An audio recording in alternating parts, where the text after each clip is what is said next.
પારડી તાલુકા કોંગ્રેસ સમિતિ દ્વારા આજરોજ પારડીના પ્રાંત અધિકારી અને એસડીએમને આવેદનપત્ર આપવામાં આવ્યો હતો. અતિ ભારે વરસાદથી સામાન્ય પરિવારો અને ખેડૂતોને નુકસાન પેટે સક્ષમ અધિકારી મારફતે સર્વે કરી જરૂરી સહાય અને સમય મર્યાદામાં સહાય કરવા બાબતે આવેદનપત્ર આપવામાં આવ્યો હતો, જેમાં ખેતીવાડીમાં સંપૂર્ણ નુકસાન, ડાંગર કલમ ખેડૂતોને નુકસાન, સામાન્ય પરિવારોના મકાન કે અન્ય નુકસાન, ગાય ભેંસ બકરી અન્ય પશુઓને મૃત્યુ નુકસાન અને વળતર, વેપારીઓને નુકસાન પેટે સર્વે કરી યોગ્ય વળતર, ઓછા વ્યાજની લોન સહાય દાખલા બાબત, પૂરગ્રસ્ત વિસ્તારમાં ડોક્યુમેન્ટ નુકસાન કામે સર્ટી આપવા બાબત, અનેક પરિવારોને આરોગ્ય સુરક્ષા બાબત, વીજ પ્રભાવ ખોરવાયેલ હોય તે તાકીદે જોડાણ કરવા બાબતે માંગણીઓ કરવામાં આવી હતી. માનનીય પ્રતિ રાજ્યપાલ શ્રી રાજ્યભવન ગુજરાત રાજ્યને આ માંગણીઓ કરવામાં આવી છે અને આવેદન પત્ર આપવામાં આવ્યો હતો. આ દરમિયાન વલસાડ જિલ્લા કોંગ્રેસ સમિતિના ઉપપ્રમુખ વસંતભાઈ, પારડી તાલુકા કોંગ્રેસ સમિતિના પ્રમુખ સતીશભાઈ, પારડી શહેર કોંગ્રેસ સમિતિના પ્રમુખ કપિલભાઈ, મહામંત્રી મેહુલભાઈ અને કોંગ્રેસના નેતાઓ રામુભાઈ, મુકેશભાઈ, કાંતિભાઈ અને અન્ય કાર્યકર્તાઓ ઉપસ્થિત રહ્યા હતા.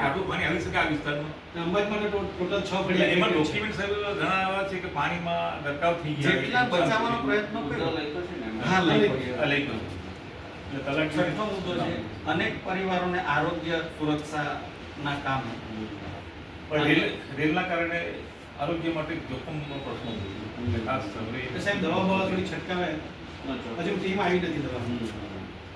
અને સાતમો મુદ્દો વીજ પ્રવાહ ખોરવાયેલ છે, જે તાકીદે જોડાણ બાબતે તો મોટા ભાગનું થઈ ગયું છે.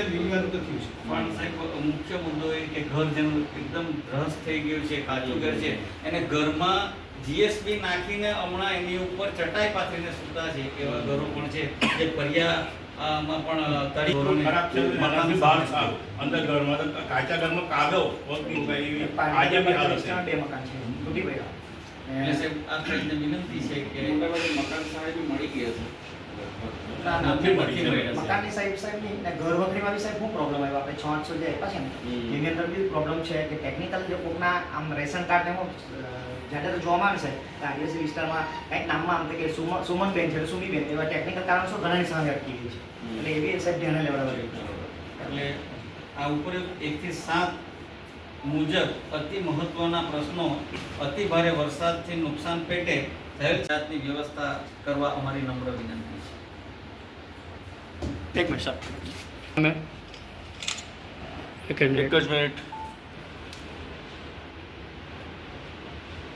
ઓકે.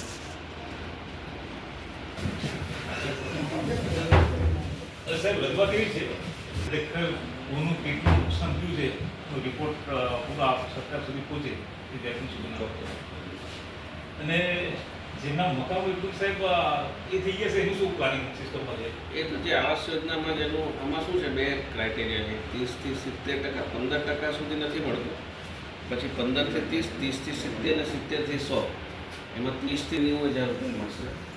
અને જેનું સંપૂર્ણ ક્ષતિગ્રસ્ત થઈ ગયું હોય 90 થી ઉપરમાં છે, 70 થી ઉપરમાં, એને 1,80,000 જે આપણા આવાસનું જે મળે છે 1,80,000 એટલા રૂપિયા મળશે. સાહેબ અમુક જગ્યાએ એવું થયું છે, તલાટી કમ મંત્રી આવ્યા, કોઈ જગ્યાએ તલાટી કમ મંત્રી નહીં આવ્યા અને કારકુનને મોકલ્યા, ઘર એકદમ નાશ થઈ ગયું છે, તેમને પણ 6,800 રૂપિયા જ મળ્યા છે. તો એવા તલાટીશ્રીઓને સૂચના સાહેબ આપીએ, કોમન સૂચના પાછી આપી દઈએ. જી જે વેપારીઓ છે ફોર્મ તો સ્થાનિક લેવલેથી જો કાર્યક્રમ હોય તલાટી કક્ષાએ કે કોઈ અધિકારીને એ સૂચના આપી દઈએ. હવે બધા કામો છે જ નથી ઓલરેડી. એક્ઝામ્પલ કે પાટી તાલુકામાં અંબાજ છે કે જ્યાં નીચાણવાળો જેવા કોલમ નદીનો વિસ્તાર છે એ ગામર લાગે છે મારે કેવું.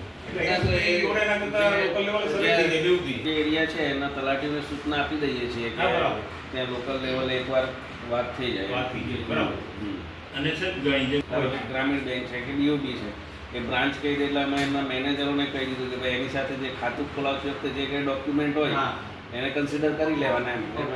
જે તે સમયે આધાર કાર્ડ ને બધું તો જમા કરાવ્યું છે, એટલે આધાર કાર્ડ ને બધું તો નીકળી જશે, એમાં કંઈ પ્રશ્ન નથી. એ તો આધાર નંબર જોઈએ ખાલી એમાં તો.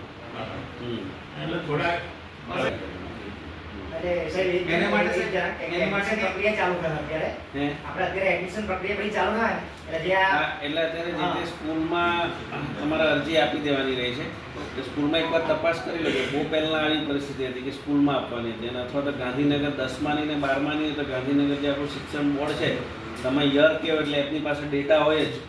એટલે એના માટે જે કંઈ ધારો કે કશું નથી એવું કંઈક દાખલો જોઈતો હશે તો આપણે તલાટી મારફતે કરાવડાવી દઈશું. હા બસ એ વસ્તુ એટલે દાખલા તેનો દાખલો ક્યાંથી તલાટી મારફતે મળશે મામલતદારમાંથી એ મળશે અમે નક્કી કરી લઈએ, પૂછી લઈએ હવે. તો સાહેબ મતમાં કેટલા ખેડૂતોને નુકસાનથી માહિતી મળશે? ખેડૂતોનો હજુ કંઈક સર્વે ચાલે છે, પણ એ કેટલા બાકી સોલ્વ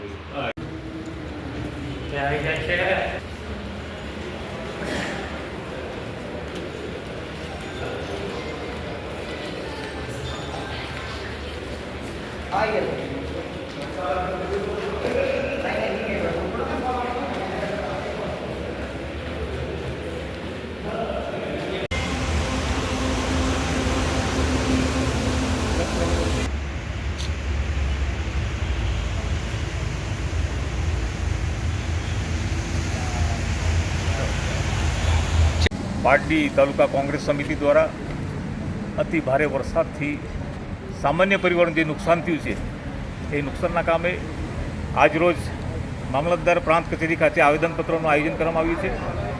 એમાં પારડી શહેર તાલુકા કોંગ્રેસ સમિતિના પ્રમુખ ભાઈ શ્રી સતીશભાઈ પટેલ, શહેર પ્રમુખ શ્રી તથા આ વિસ્તારના અંબાજ ગામના સામાજિક કોંગ્રેસના આગેવાનો આજરોજ અમે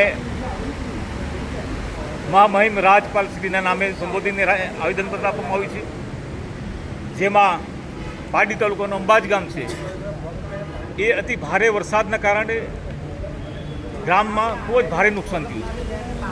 અમે ગઈકાલે જ અંબાજની મુલાકાતે ગયા હતા, ત્યારે સામાન્ય પરિવારો ઘરોની અંદર 8 ફૂટ સુધી પાણી ફરી વળ્યા હતા. એની સાથે ખેડૂતોને પાકને નુકસાન થયું છે, ઘરોને નુકસાન થયું છે, ગાય ભેંસોને નુકસાન થયું છે. ત્યારે અમે રાજ્ય સરકારને સંદેશો આપવા માંગીએ છીએ કે ઉચ્ચ અધિકારી મારફતે એની સર્વે કરવામાં આવે છે, સર્વે કરવામાં આવે. હાલે જે તલાટીઓની કામગીરી આપવામાં આવી છે એ કામગીરી ઉપર પણ મોનિટરિંગ કરી વધુ ઊંડાણપૂર્વક એક સામાન્ય જેમને ખરેખર નુકસાન થયું છે એને યોગ્ય વળતર મળવું જોઈએ, કે કોઈ બનાવટી ગેરમાર્ગે અધિકારીને ના દોરેને સહાય લેવી. એના માટે આજે અમે ધ્યાન દોર્યું છે, અને જેમને સહાય નથી મળી એને તાત્કાલિક ધોરણે વળતર મળે એ જાતના આયોજન એ જાતના કામે અમે તાલુકા કોંગ્રેસ સમિતિ દ્વારા રાજ્ય સરકારને અમે સંદેશો આપવા માંગીએ છીએ.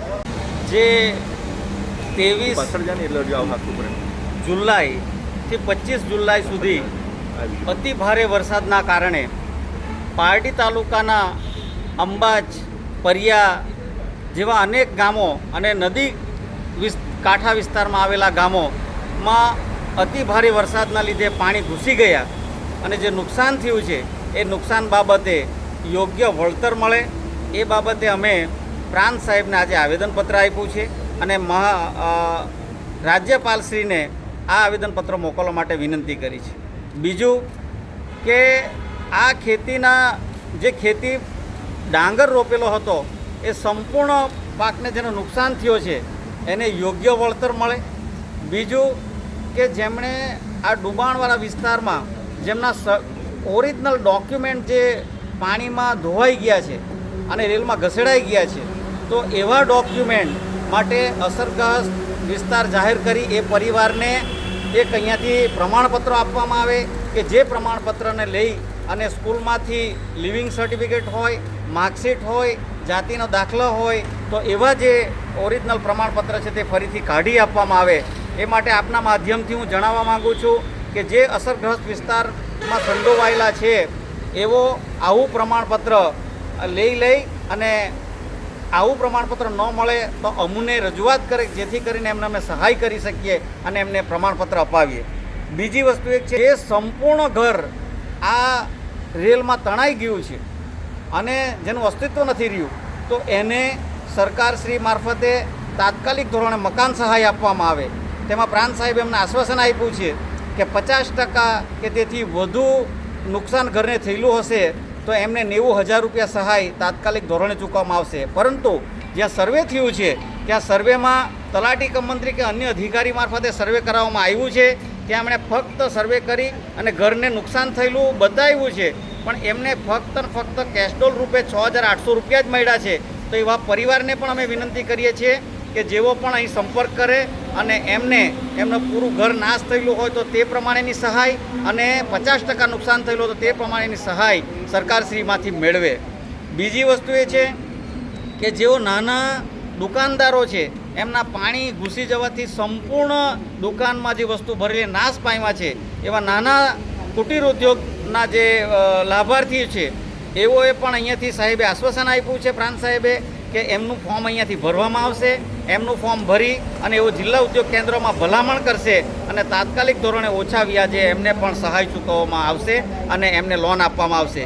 આવા અનેક મુદ્દાને ધ્યાનમાં લઈ અને અમે સરકારશ્રીની ધ્યાન પર દોરી અને જે પૂરગ્રસ્તમાં જેઓ બિચારા પાયમાલ થયા છે એઓ પાછા પોતે પગભર થાય એ માટે આવેદનપત્ર આપ્યું છે.